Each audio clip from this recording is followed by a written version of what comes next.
So hello everyone, स्वागत है आप सभी का सौर्य अध्ययन से।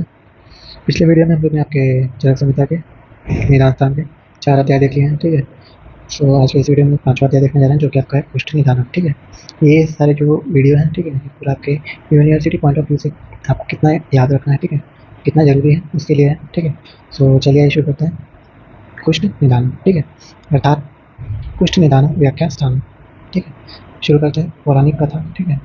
कुष्ठ निदान की उत्पत्ति में पौराणिक कथा कौन सी थी, क्या बताया गया? दक्ष प्रजापति के यज्ञ विध्वंस होने के कारण जो क्रोधाग्नि से ज्वर की उत्पत्ति हुई, उसके बाद रक्तपित्त के बाद आपके गुल्म रोग, गुल्म के बाद आपका प्रमेय रोग, तथा प्रमेय के बाद कुष्ठ रोग की उत्पत्ति हुई। ठीक है। तो आपका क्या है, उत्पत्ति क्रम है। ठीक है, पौराणिक कथा के अनुसार।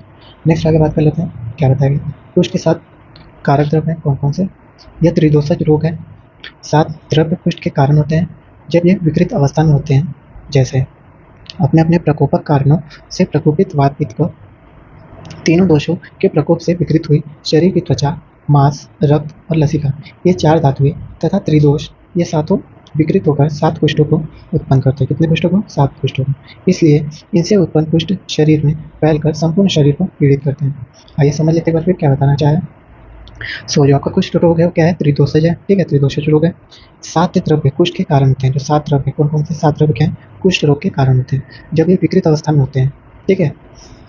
जैसे अपने अपने प्रकोपक कारणों से प्रकोपित वात पित्त कफ। ठीक है, जो तीनों दोष हैं आपके, वो अपने अपने प्रकोपक कारणों से क्या हो जाते हैं? दोषों को प्रकोप करते हैं, विकृत हो जाते हैं। ठीक है।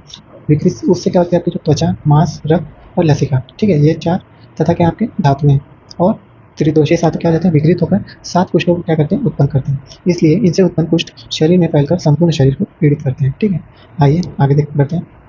कुष्ठ के भेद क्या बताया गया? आचार्य चरक ने कुष्ठ के 7 भेद बताए हैं, कौन कौन से?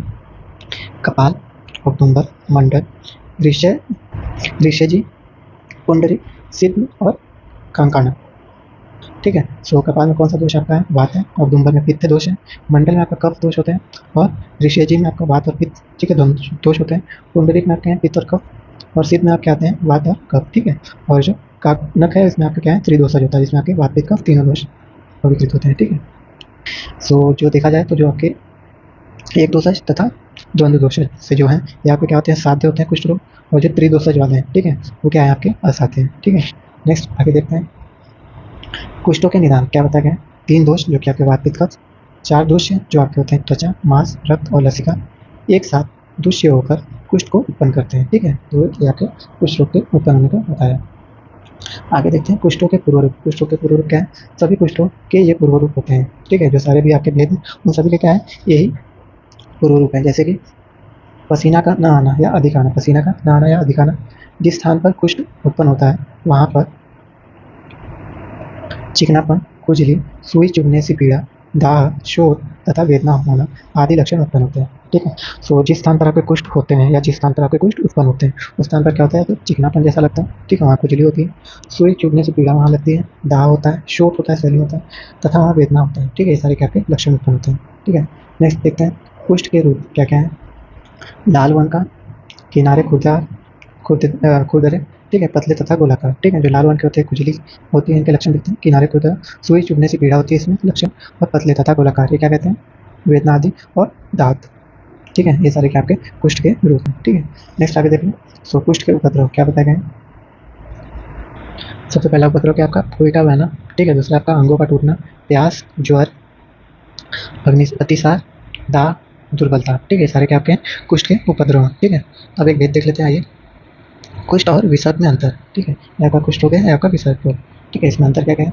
अतिस्पर्शशील होता है आपका जो कुष्ठ रोग होता है, और विसर्प क्या होता है? विसर्पशील होता है। ठीक है। यह रक्त प्रधान दोष नहीं है कुष्ठ रोग, और यह रक्त प्रधान दोष है आपके विसर्प। इसमें वेदना कम होती है कुष्ठ रोग में, इसमें वेदना अधिक होती है आपके विसर्प में। यह चीरकारी होता है कुष्ठ रोग, तथा यह क्या है? अचीरकारी होता है आपके विसर्प। ठीक है। सो विद दिस आपका अध्याय जो कि कुष्ठ निदान में 5वां, ठीक है, समाप्त होता है। आपको टू द पॉइंट इतना याद रखना आपके यूनिवर्सिटी पॉइंट ऑफ व्यू से। ठीक है। इसके आगे भी आपके इसके लेक्चर होंगे जो कि आपके चरक संहिता से हम लोग देखेंगे। ठीक है।